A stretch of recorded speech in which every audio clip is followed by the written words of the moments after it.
What is up, everybody? Welcome to Built by Getroman. My name is Eddie Beto, and in this video, I'm going to spend a little time talking about Truthy and Falsy values in JavaScript as it pertains to a specific coding challenge problem on CodeWars.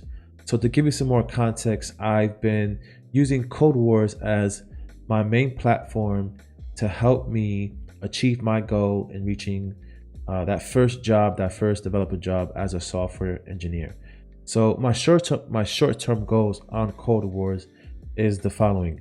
I'm just solely focusing on 8Q coding challenge problems until I reach 500 points. After I reach 500 points, from 500 points to 1,000 points, I level up to 7Q coding challenge problems. And lately, I've been actually pairing up with a few individuals, but mostly one person by the name of Simon, who is an up-and-coming front-end software engineer. Please check him out. Here's his LinkedIn profile. Feel free to connect with him and spend some time with him or myself with regards to pairing up on coding challenges or projects. He's very easy to work with. Simon also dropped a recent blog post as of today or yesterday by the time of this recording, and is focusing on creating forms with React and using a specific hook. So show him some love, follow the tutorial, and hope you learned something there. In addition, please check out my blog post that I distributed about 2 or 3 months ago, and it's talking about the next step in my journey in becoming a software engineer, what I went through in the past 3 years, including my last job as a technical instructor at a nonprofit and what happens afterwards. So show me some love as well. Hit me up on Medium if you would like to read this article, this blog post. So now that we got that out the way, here's the actual coding challenge as far as the why this video came up. So I just want to talk about that as well. So this problem was fairly easy to solve. So let's just kind of go over what they're asking for. So basically, you're responsible for creating a function that checks if a number n is divisible by 2 numbers, x and y. And some of the constraints are that all inputs are positive, non-zero digits, right? So it took Simon and I about 30-45 minutes, give or take, after we decided how we were going to approach this problem as a pair and kind of the strategy we wanted to take, and talk about the problem itself in the context of like a job interview, because that's how we've been approaching this. Like, how would an interviewer would ask certain questions. So a lot of those 45 minutes was about planning, and then the other half of that time was more about the implementation of the code. So we came up with a solution that was very close to actually exactly like this, right? And basically, we use a ternary conditional operator to help us achieve this. So basically what's happening is we use the modulus to check if there is a remainder when we basically divide these 2 numbers. So if whatever n is divides into x and if there's nothing left over, that means that number is divisible. That n is divisible by x because nothing is left over, right? And same for y, right? So because we're using and, both of these statements have to be true. So once all this is true, then we return true. Otherwise, we return false. So we came up with actually 2 solutions. We used a conditional statement, a normal conditional statement, that worked as well. But one of the cool things that CodeWars provides you, and many other platforms as well, is a list of other solutions that other individuals and other engineers have come up with. So one of the ones that stood out to Simon and myself was this neat one-liner, very clean solution, and it stumped both of us.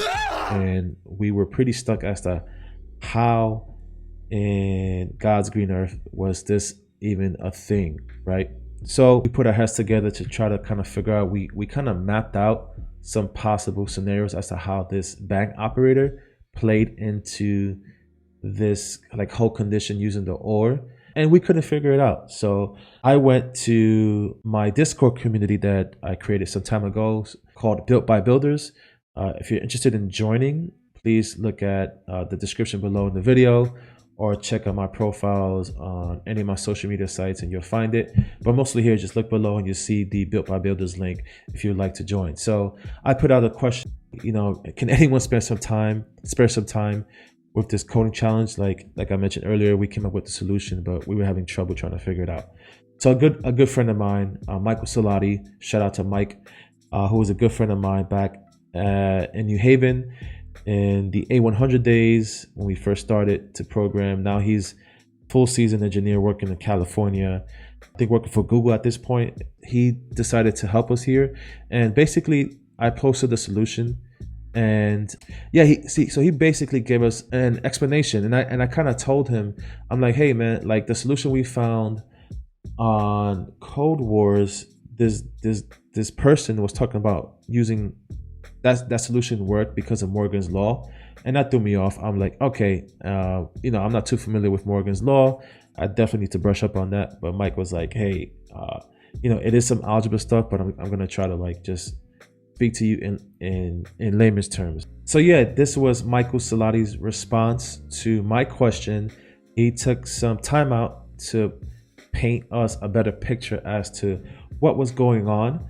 So it took me a couple hours to kind of understand it. So what I did was respond with a video attempting to explain the solution, at least confirm the understanding of that solution. So what I'm gonna do is actually give you some time to pause the video now and look at this response, and then shortly after show you the video response confirming the knowledge that I obtained, the aha moment that hit me with regards to Truthy and Falsy values, and how a number that isn't zero is treated as true, and how that played into this scenario and this coding challenge specifically. So I'll stop the video now, read this, and shortly after I will show the video. A few moments later. Hey Mike, thanks for the explanation. Just wanted to respond via video. I thought it would be a lot to type, so just wanted to show the kind of just, my understanding now. So thank you for the explanation. It was very thorough. The second and third paragraphs really did it for me. So my initial solution did involve a modulus, and I checked for remainders. So I did it that way, but then again, as I mentioned before, when I saw this solution on CodeWars, it threw me off. And basically why it threw me off was because I was thinking about it a bit differently. So when I first saw that solution, which is this one, this is the way I thought about it, right? I did not use the modulus remainder as an indicator of how to like evaluate this expression. I just said, hey, this is true and this is true, and I just like said, okay, they're both true, and the binary representation of true is 1, and then when we can bang it out or inverse it, it's 0, and then we return 0, which confused me. I'm like, that's not right.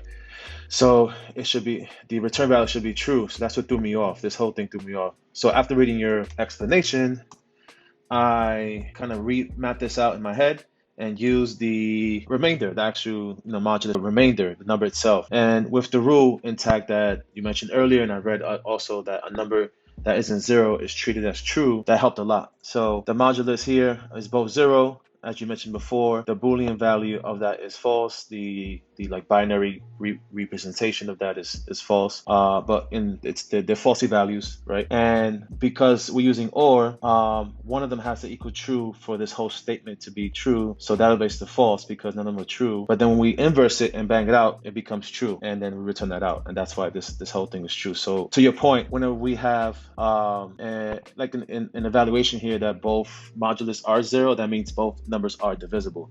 And to prove that, I went ahead and changed some numbers around. Right, I just hard coded these numbers. The remainder is 2, right? So because a number that isn't 0 is treated as true, this Boolean value is true. So this one is 0 because there's nothing left over, and that's false. The whole thing evaluates to true because one of the sides of the or is true, right? One of them have to be true in order for the whole statement to be true. Then we bang it out, inverse it, becomes false, and we return that value, right? So yes, this is correct. Are these two numbers divisible? No, that's false because the 5 isn't. So therefore, this return statement is essentially, right. It's true. Hopefully that was not confusing, but I'm just trying to explain to you that I understand all of this now because of your explanation, and it helped me define a bit more, refactor this kind of like mind mapping, if you will, of what I was envisioning, what was happening behind the scenes. So thank you for that, and appreciate your time. And for anyone who is watching to the end, I'm more than happy to pair program. I'm in the stage of pair program with anyone and everyone. I'm still looking for my first dev job. So hit me up, and peace. So yeah, that was the video, and I just thought it was a good idea to create some content around it and put it out there for everyone to see how the learning process is, right? Like, as a software engineer, you don't know all the answers, and there are a lot of gotchas out there. So this was a great learning lesson for me. I will never forget it. Now I truly understand a lot more about Truthy and Falsy values. Yeah, shout out to Mike for providing me with the proper context, and creating this short video actually helped me solidify the concept itself. And yeah, and even Simon chimed in as well, and he gave us his 2 cents, thanking Michael and also the creation of my video to help solidify his understanding. So hopefully this helped you guys understand a bit more about Truthy and Falsy values as it pertains to this particular coding challenge. And again, it's the is divisible by X and Y coding challenge. I will actually post this in the description as well. So if you want to try it out, go for it. I would suggest you to do it without looking at the answers first, just to give you some more perspective. Doing AQ coding challenges may seem easy, but there are sometimes some fundamental ideas and concepts that you kind of come across, and that you may have not or may have come across, that could get you. So hopefully this video provided some additional context and at least a lesson learned, as it did for Simon and myself. So that's it, guys. Thank you for sticking around if you are here at the end of the video, and I will be posting more videos very soon. I'll get back to streaming Built by Getroman, and yeah, hit me up on my social medias. I'm on LinkedIn, Twitter, and Instagram with the Built by Getroman handle. As always, guys, never stop building, and see you in the next one. Peace.